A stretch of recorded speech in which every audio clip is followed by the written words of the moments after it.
사순절이 되었습니다. 사순절은 초대교회 때부터 지켜온 것인데 지난 수요일 날을 성회 수요일이라고 합니다. 그 성회는 고륵성자에다가 제회자입니다. 이건 뭘 말하는가 하면 그때부터 사순절 시작됐는데 초대교회에서 예수님의 고난을 기억하면서 지난해 금년이 아니고 지난해 종료주일 때에 예수님께서 예루살렘 성에 입성할 때에 그때를 기념해서 종료주일 때에 온 교인들이 예배당 들어올 때에 종려나무 가지를 갖고 들어옵니다. 종려나무 가지를 왜 그러는가 하면 예수님께서 예루살렘 입성할 때 무리들이 종려나무 이파리를 깔았기 때문에 그래서 종려나무를 종료주일 때 들어와서 예배드리고 그것을 교회에다가 남겨놓습니다. 그러면 1년 동안 지나요. 그럼 1년 동안 지나면 바싹 마릅니다. 마른 거를 교회 목사가 그걸 불을 태워가지고 재를 만듭니다. 재를 만들어가지고 그 다음 해, 다시 말하면 금년이죠. 수요일 날 사순절이 시작될 때 그때에 예배를 드리면서 들어오는 사람에게다가 재를 물에다가 익혀가지고 이마에다가 재를 십자가를 써줍니다. 그러니까 목사가 십자가를 그려줍니다. 예수님께서 십자가에 돌아가신 그 십자가를 죽음의 재로서 인정을 하면서 그 종려나무 재를 가지고 여기다 붙입니다. 그리고 그거 가지고서 종료주일 때 수요일 날 저녁 예배를 봅니다. 그때부터 그 예수님께서 고난 받으시는 그 주간으로 들어가게 되는 겁니다. 이것이 사순절의 시작입니다. 우리 한국 교회는 그런 거 일체 관심도 없고 그것도 역사적으로 우리 기독교가 그런 것을 지켜왔는지 아닌지 관심 없습니다. 또 종료주일에도 과연 그렇게 관심을 갖고 있지 않는 것이 우리 한국교회인데 서방교회는 철저하게 지킵니다. 동방교회도 철저하게 지킵니다. 근데 이것이 그 기원 후 327년 니케아 회의 때에 그때 결정한 것이 지금까지 내려오는데 지금도 서방교회에서는 성회주의를 제를 이마에다 붙입니다. 시카고에도 그런 교회가 도로 있어요. 아직도 있습니다. 어쨌든 종료주의 순환주간이 지금 시작된 겁니다. 오늘 같이 얘기를 나눌 것은 예수님이 돌아가시기 전에 자기가 죽을 것을 미리 알고 이 얘기를 합니다. 3번 얘기를 해요. 그 1년에 한 번씩 갈릴리 전도 여행을 다니시는데 3년 동안 공생애를 하면서 매년 한 번씩 갑니다. 갈릴리 전도 여행을. 근데 3년째 되는 해, 3년 되고 난 다음에 그 다음에 세상 떠나시거든요. 3년째 되는 해에 갈릴리 전도 여행을 시작한 그때에 3번에 걸쳐가지고 내가 올라가서 장로들과 대제사장들과 서기관들에게 고난을 당해가지고 죽고 난 후 3일 만에 부활해야 되겠다. 얘기를 합니다. 이걸 3번 얘기를 해요. 첫 번째는 오늘 본문 말씀 읽은 것처럼 가이사랴 빌립보에 예수님께서 올라갑니다. 12제자를 데리고 올라가서 세상 사람들이 나를 누구라고 보느냐. 3년째가 됐기 때문에 이 3년 지나고 나면 돌아가시거든요. 그 다음에는 예수님이 세상에 안 계시기 때문에 도대체 3년 동안 내가 사역을 했는데 세상 사람들이 나를 누구로 보느냐. 그걸 물어봅니다. 그리고 제자들한테 물어봅니다. 제자들한테 물어볼 때에 베드로가 성큼 대답합니다. 주는 그러시듯이요. 살아계신 하나님의 아들입니다. 그러니까 예수님께서 만족했어요. 됐다. 베드로 너 혼자만 알더라도 네가 이 말을 전하면 온 세상이 내가 그리스도요 하나님의 아들이라는 걸 알려지지 않겠는가. 그래서 그때 비로소 첫 번째 얘기합니다. 내가 이제 예루살렘에 올라가서 장로들과 대제사장들과 서기관들에게 고난을 받고 죽어야 되겠다. 죽고 난 다음에 3일 만에 부활한다. 그 얘기를 하는 겁니다. 그게 첫 번째입니다. 두 번째도 똑같은 얘기입니다. 마태복음 17장에 가게 되게 되면 예수님께서 변화산에 올라갑니다. 변화산에 올라가서 모세와 엘리야 선지하고 셋이서 대화를 하면서 변화된 모습으로 지납니다. 그리고 산 밑으로 내려옵니다. 산 밑에 내려왔을 때는 제자들이 9명이 있었습니다. 9명 제자들이 있는데 어떤 사람이 귀신 들려가지고 간질병을 앓고 있는 자기 아들을 데리고 왔어요. 그래서 제자들에게 얘기를 합니다. 예수님의 제자들이요, 내 아들이 귀신이 들려가지고서 간질병 걸려가서 참 고생을 하는데 이거 고쳐주시오. 그러니까 그 제자들이 그 전에 귀신 내쫓고 병 고치는 일들을 행했거든요. 그러니까 자신 있어가지고 그걸 기도하면서 고치려는데 안 고쳐져요. 귀신이 안 나가요. 귀신이 귀신같이 합니다. 얘기하게 되게 되면요, 너 아는 예수? 나도 잘 알아. 그렇게 얘기를 해요. 그러면서 넌 내가 뭐냐? 그렇게 나옵니다. 그 귀신들이. 지금도 그래요. 그때에 예수님께서 내려옵니다.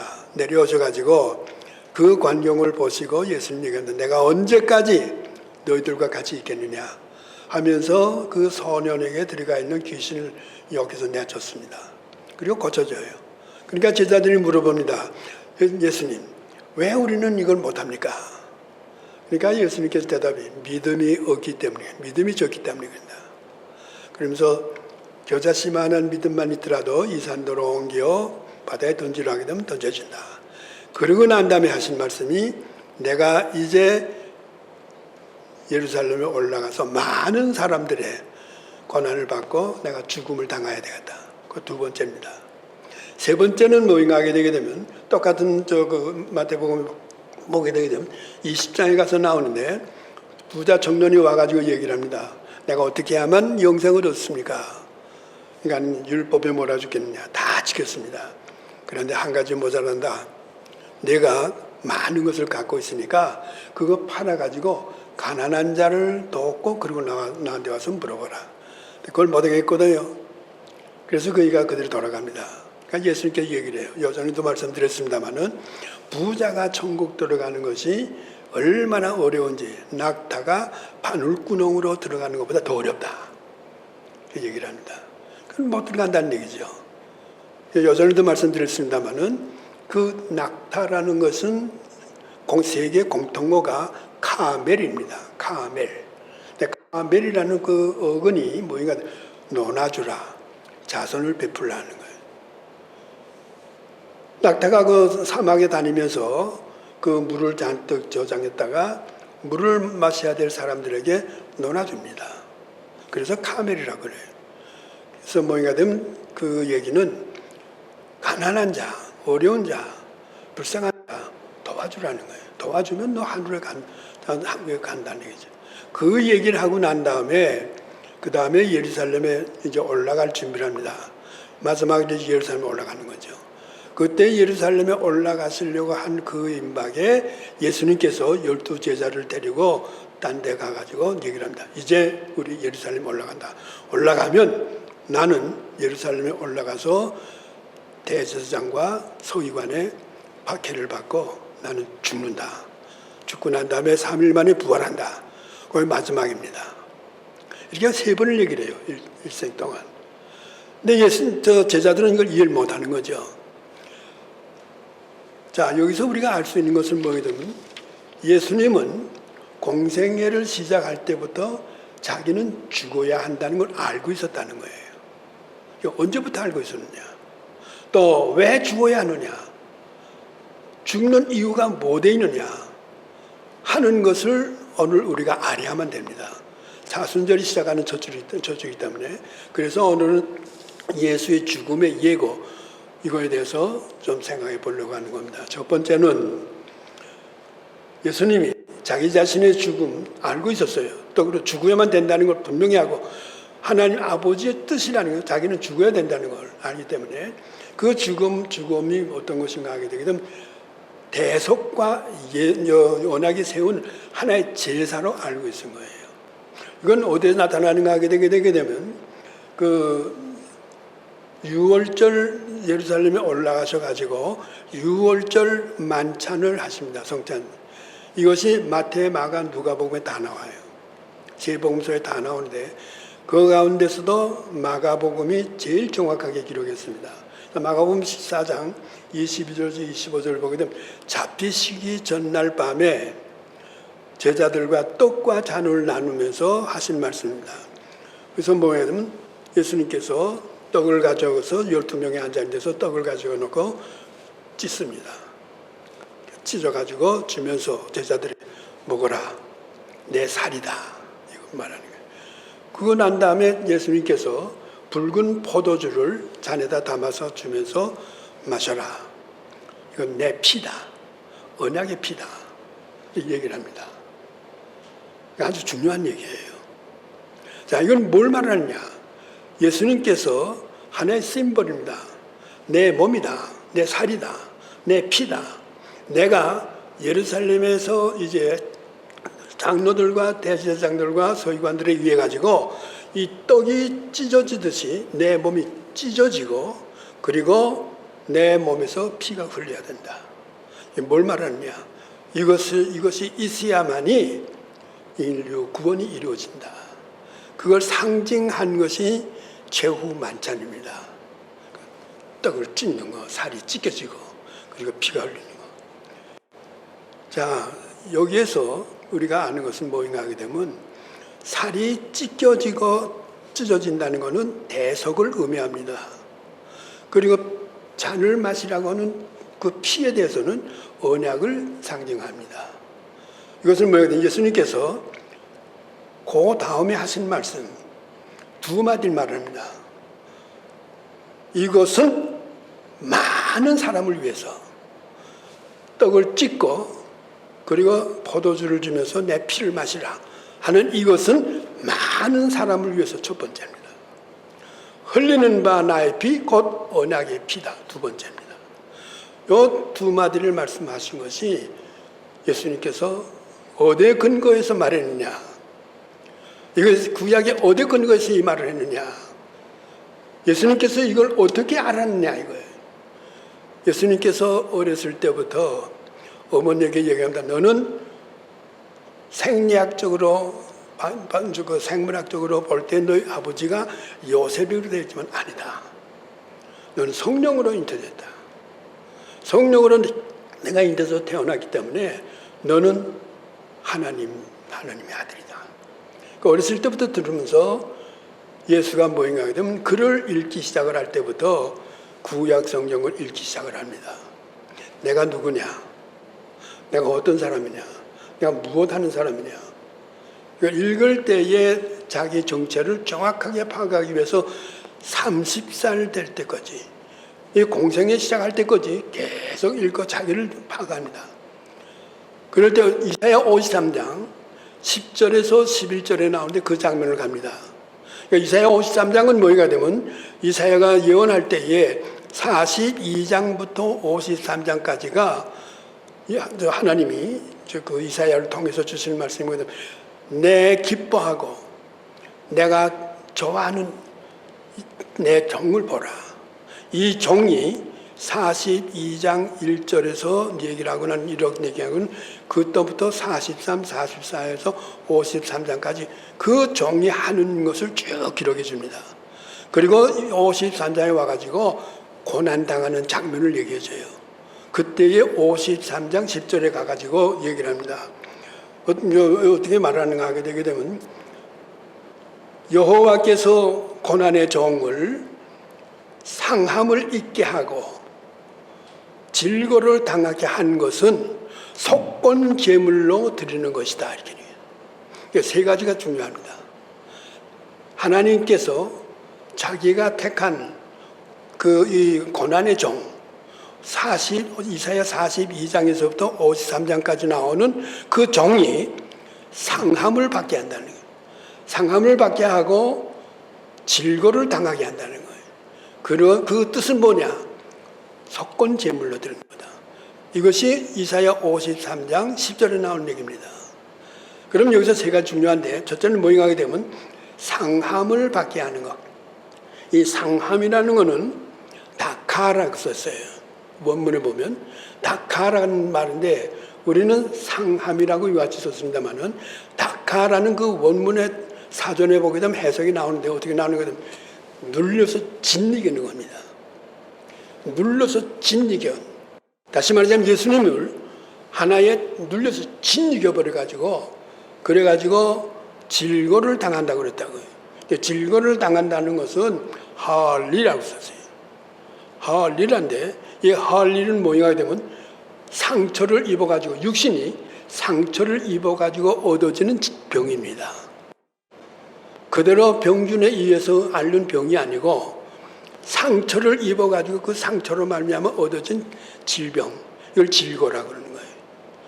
그러니까 이사야 53장 10절을 보게 되게 되면 하나님께서 자기가 좋아하는 기뻐하는 내 기뻐하는 아들, 기뻐하는 그 고난의 종을 짓눌려 지기 버려가지고 그래가지고 여기에서 피도 흘리고 이렇게 해서 완전히 그 질고를 당한 이것은 어떤 것이냐? 속건 제물로서 드리는 것이다. 속건 제물이라는 것은 뭐게 되면 아샴인데 속죄 제물하고 이 속건 제물 두 개가 죄를 용서받는 제물입니다. 그러면 속건 제물은 뭐인가 하게 되면 아샴이라는 건 뭘 말하게 되면 첫 번째 하나님의 드려야 될 것을 드리지 않는 겁니다. 하나님께 제물을 드려야 되는 거예요. 그것뿐만이 아닙니다. 하나님께서 말씀하시는 것을 순종으로서 드려야 될 걸 안 드리는 거예요. 하나님이 원하시는 것을 해야 될 텐데 하는 걸 안 하는 거예요. 왜? 자기 마음대로, 자기 멋대로 하기 때문에. 자기 생각대로 하기 때문에. 그게 첫 번째 죄입니다. 두 번째는 사회적인 죄입니다. 사회적인 죄라는 건 뭐냐면 이웃과의 관계예요.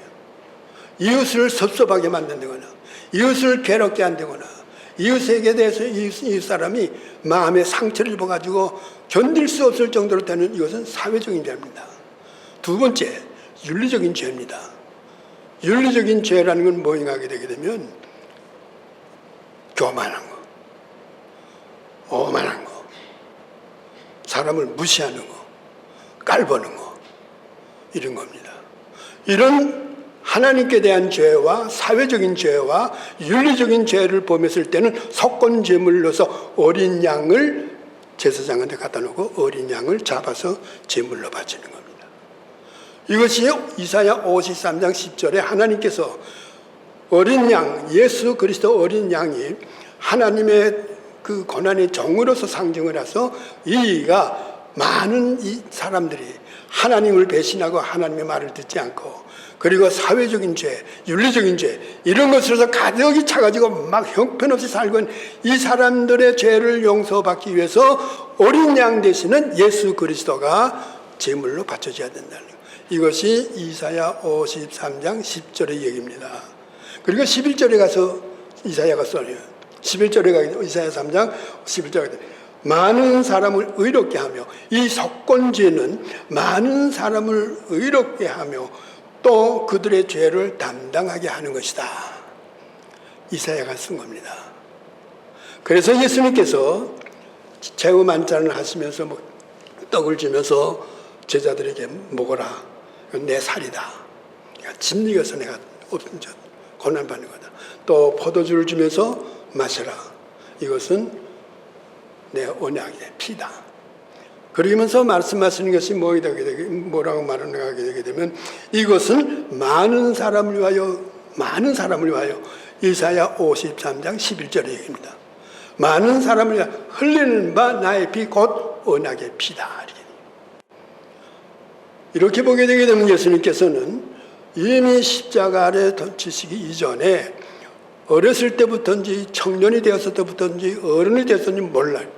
어쨌든 예수님께서 구약 성경을 계속해서 읽는 가운데에 이사야 53장은 바로 나다. 내가 바로 이거다. 이걸 깨달은 거죠. 그래서 예수님께서 요단강에 와서 세례 요한에게 세례를 받을 때에 물에서 올라오자 성령이 임하시면 내려오시면서 하늘이 열리고 소리 있어서 가라사대 내 사랑하는 아들이여 내 기뻐하는 종 내 기뻐하는 종이 이사야 42장 1절의 얘기입니다. 이사야 42장 1절에 내 기뻐하는 자 내가 택하고 내가 기뻐하는 종을 봐라. 이 사람이 이렇게 해서 53장에 이런 죽음을 하는 거다. 이걸 얘기해 준 것이 이사야서에 나오는 그 얘기입니다. 바로 예수님께서 이걸 이해를 해가지고 나의 죽음은 바로 그거다. 그걸 얘기했다는 겁니다. 두 번째는 뭐인가 하게 되면 하나님의 백성을 창조하고 모아가지고 의롭하는 거예요. 자, 첫 번째는 뭐인가 하면 대속의 제물로서 되어지는 거거든요. 두 번째는 뭐냐면 언약의 제물입니다. 출애굽기 24장 1절에서부터 8절 가게 되게 되면 이스라엘 백성을 하나님이 그 광야에 갖다 놓고는 호렙산 밑에 갖다 놓고 모세를 불러가지고 너희들과 나와 언약을 맺자. 그래서 이 19장 1절에서부터 5절까지 언약을 맺는데 세 가지를 얘기를 합니다. 그래서 뭐게 되면 24장에 가가지고 내가 내려갈 터이니 내 내려갈 때까지 3일 동안은 남녀 관계를 절대 갖지 말고 몸을 깨끗이 해가지고 그리고 옷을 다 빨아입고 깨끗한 몸 가지고 기다리라.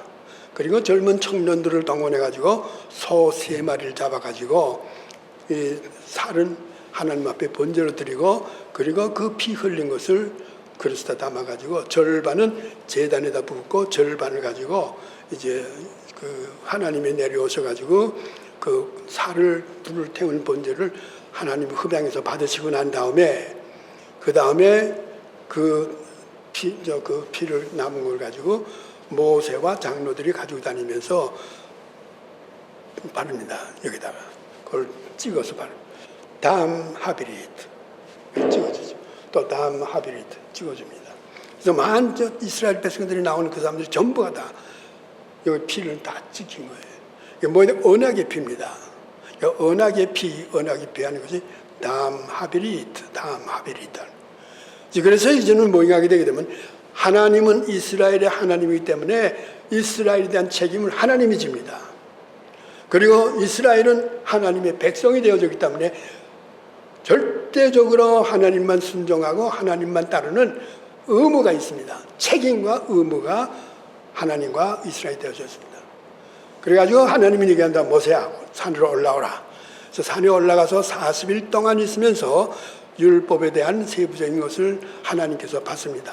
10계명을 받습니다. 이러는 동안에 밑에서는 어떻게 되느냐. 밑에 있는 사람들이 모세가 올라가서 안 내려오니까 야 모세가 어디 갔느냐 죽었느냐 하면서 아론에게 얘기하기를 우리에게 하나님을 만들어 달라. 그래서 금송아지를 만들어 가지고 아론이 만들어주면서 이것이 너희를 애굽에서부터 인도에는 너희 하나님이다.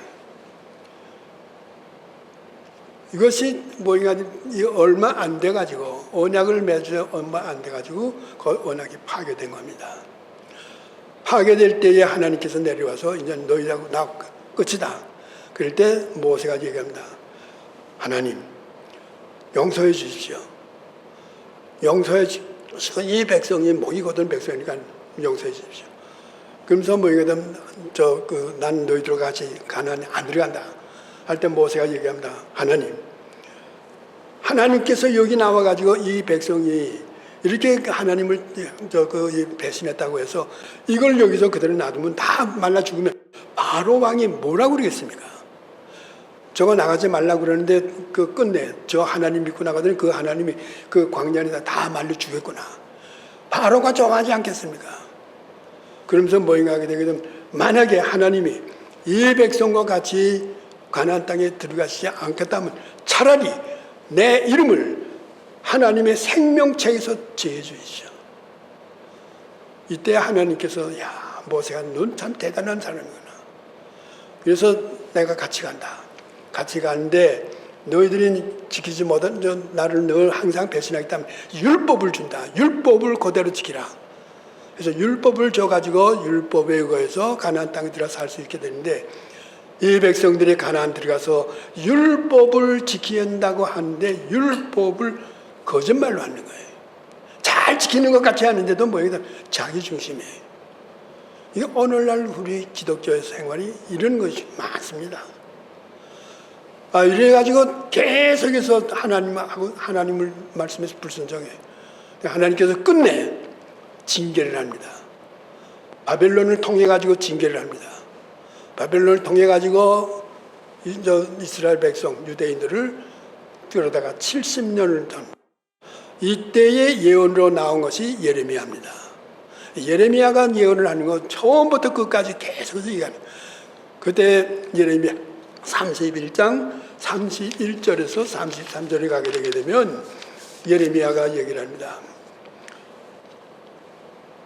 31절 1장을 보게 되면 이제 새로운 하나님과의 너희가 새 언약을 맺어야 된다. 옛 언약은 이 금지 사건 때문에 무효가 됐지만은 새 언약을 맺게 된다. 그래서 예레미야 31장 31절에서 33절 외우기 쉽습니다. 3일 하면 되니까. 거기 보게 되면 나 여호와가 말하노라 보라 날이 이르니 내가 이스라엘과 유대 집에 새 언약을 세우리라. 이 세운다는 것은 내가 너희 조상 되는 사람들을 내가 애굽에서 건져내가지고 그래가지고 와서 내가 너희 조상 이스라엘 백성의 남편이 되어졌는데도 불구하고 부인이 되어진 너희 조상들이 내 법을 지키지 않았다. 그렇기 때문에 그것은 절대로 내가 용서치 못한다. 그리고 33절에 가가지고서 얘기하는 것이 나 여호와가 말하노라. 새 언약은 이러하니 곧 내가 나의 법을 그들의 속에 두고 그들의 속에 나의 법을 둔다. 그 마음속에 기록을 하고 마음속에 하나님의 법을 기록을 한다는 거예요. 그래가지고 나는 그들의 하나님이 되고 그들은 내 백성이 되리라. 새 언약을 맺을 때 그렇게 된다는 거예요. 예수님께서 이걸 봅니다. 이 새 언약을 맺는데 이 새 언약에는 첫 번째 소를 잡아서 소 피를 가지고 다음 하빌이 있다고 찍어줬는데 그러면 두 번째 언약의 피는 누구냐? 내 피다 이거예요. 그걸 깨달은 거예요. 그래서 성찬식 할 때에 예수님께서 붉은 포도주를 주면서 마셔라. 새 언약의 피다 이거예요. 이것을 신약성경에는 마태도 똑같이 썼고 마가도 똑같이 썼습니다. 누가도 똑같이 썼습니다. 근데 요한은 그렇게 쓰질 않았어요. 근데 바울이 이걸 썼어요. 바울이 고린도전서 11장에 가게 되면 우리 교회에서 성찬식 할 때에 낭독하는 그것이 바울이 쓴 고린도전서 11장의 얘기입니다. 이것은 새 언약이 필요한 거예요. 새 언약이 필요한 건 바울이 얘기합니다. 이것에 따라 가지고 누가가 바울하고 같이 있었기 때문에 바울의 영향을 받은 누가가 누가복음에 기록한 것이 뭐든 이 피는 나의 흘리는 바 나의 피 곧 새 언약의 피다 이렇게 얘기했습니다.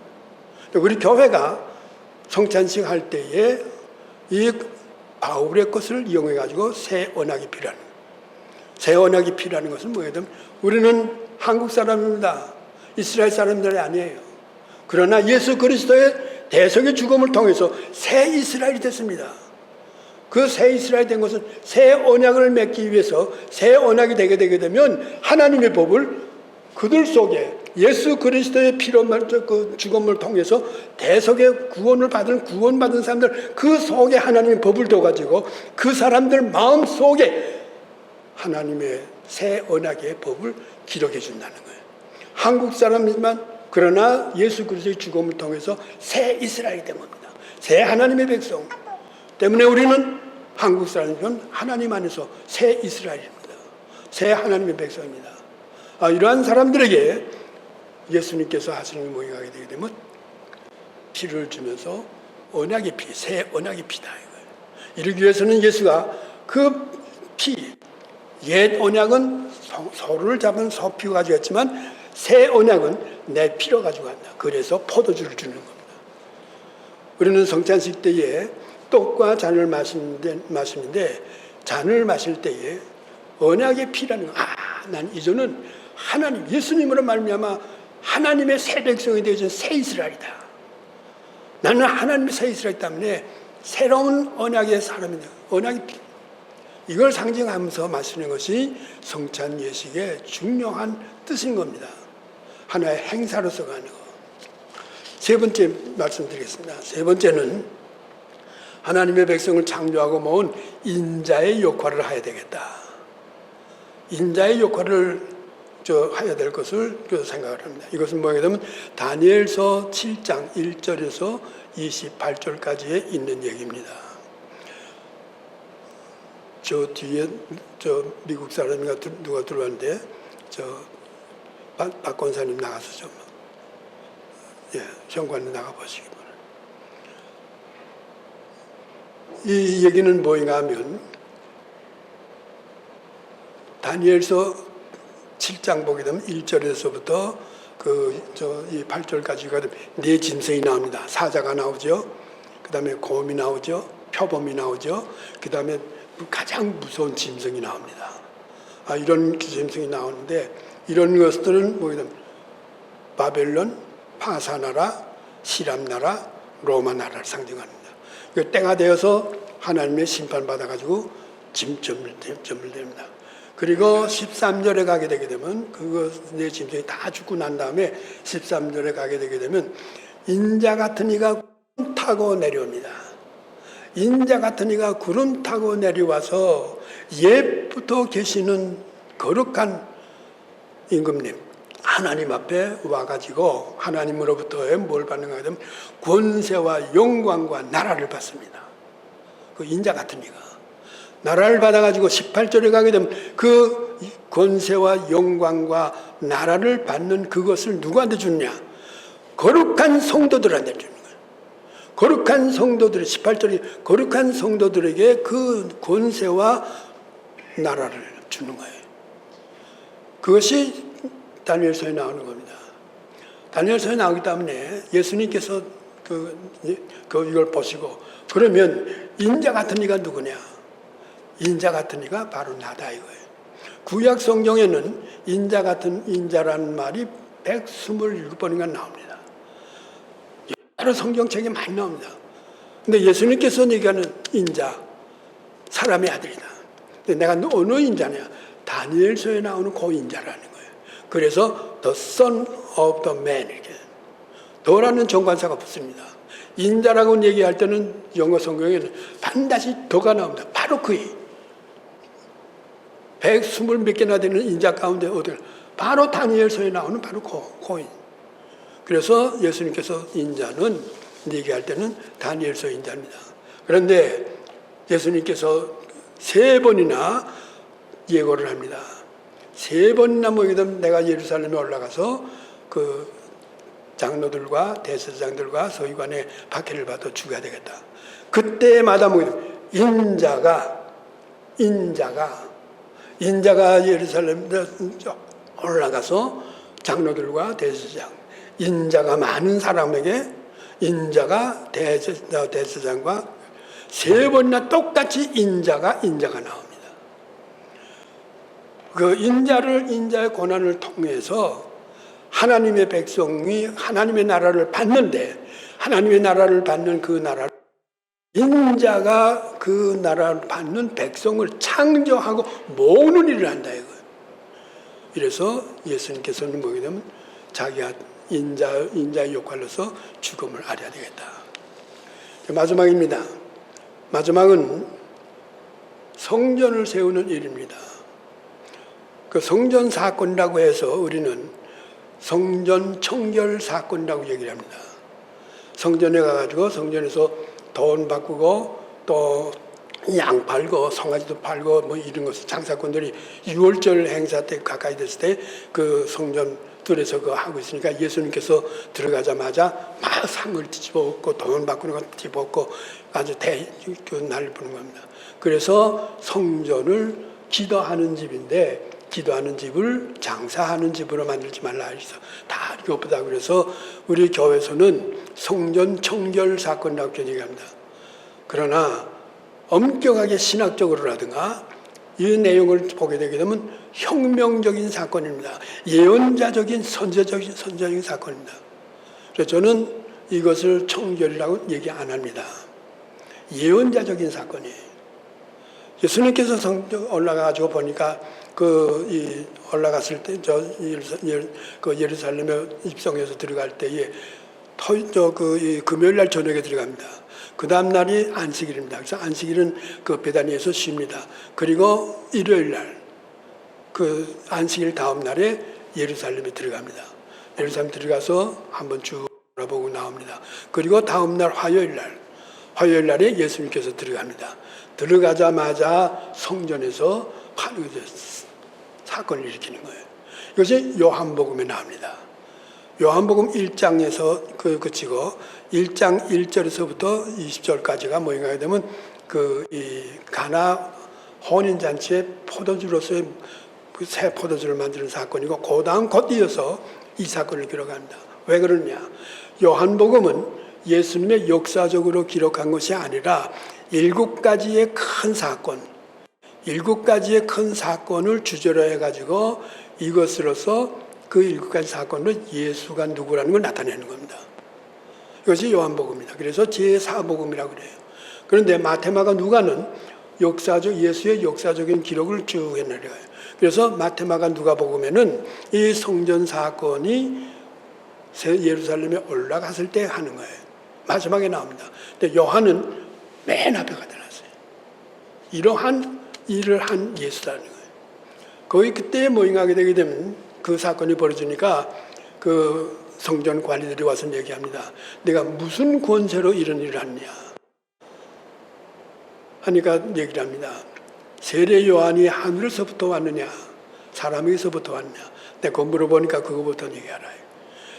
세례 요한에게서 세례를 받을 때에 하늘이 열리면서 성령이 임하셔가지고 이는 내 사랑하는 아들, 내 기뻐하는 자. 여기서 내가 누구라는 걸 확인한 거예요. 그러면서 모임하게 되게 되면 성전 홀어 버리라. 하늘 안 계신다. 내가 3일 만에 다시 세우리라. 그렇게 얘기합니다. 요한복음 보게 되게 되면 성전 홀어 버리라. 내가 3일 만에 다시 일으켜 세운다는 말을 예수님께서 하신 그 말씀이 요한이 기록하는 게 에게이로라는 말을 써졌어요. 에게이로라는 단어가 다시 세운다는 얘기지만 예수님이 부활하실 때 부활에 대해서 에게이로를 썼습니다. 때문에 요한은 모임하게 되게 되면 3일 만에 내가 부활한다는 거예요. 부활하게 되면 어떻게 되느냐?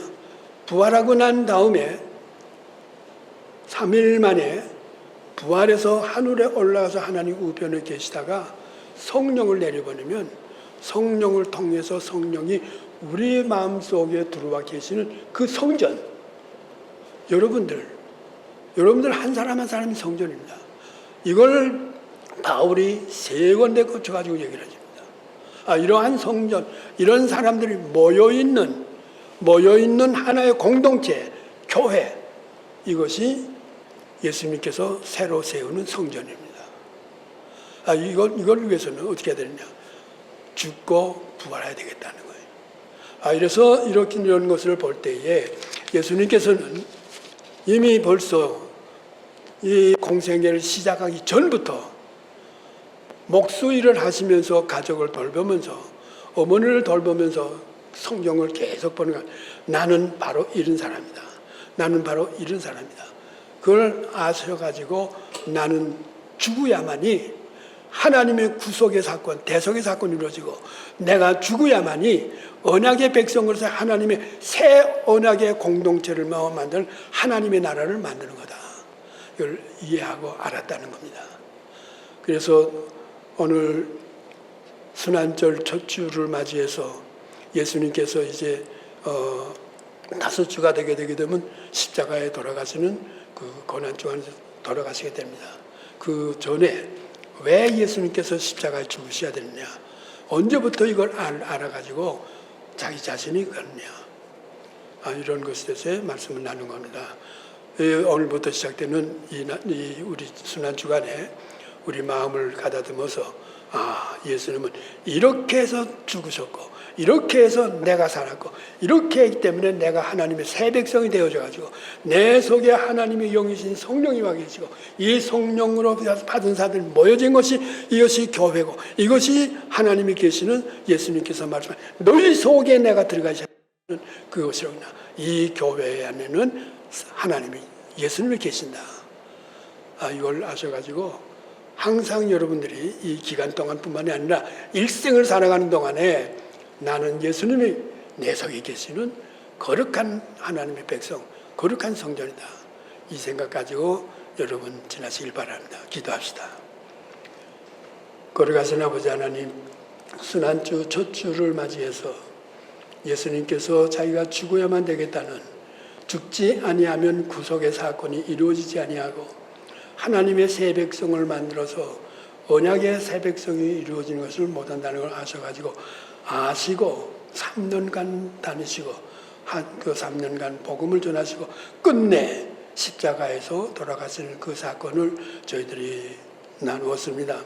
거룩하신 아버지 하나님, 이 은혜로 말미암아 하나님의 새 백성이 되어진 저희들이오니 새 백성답게 살아갈 수 있는 저희들이 되게 하시고 우리 속에 거하시는 성령께서 항상 우리를 지켜주시고 우리와 같이 동행하면서 성령의 마음에 맞는 삶을 살고 하나님이 기뻐하는 삶을 살아가는 저희들이 되게 해 주시옵소서. 예수 그리스도 이름으로 기도드리옵나이다. 아멘.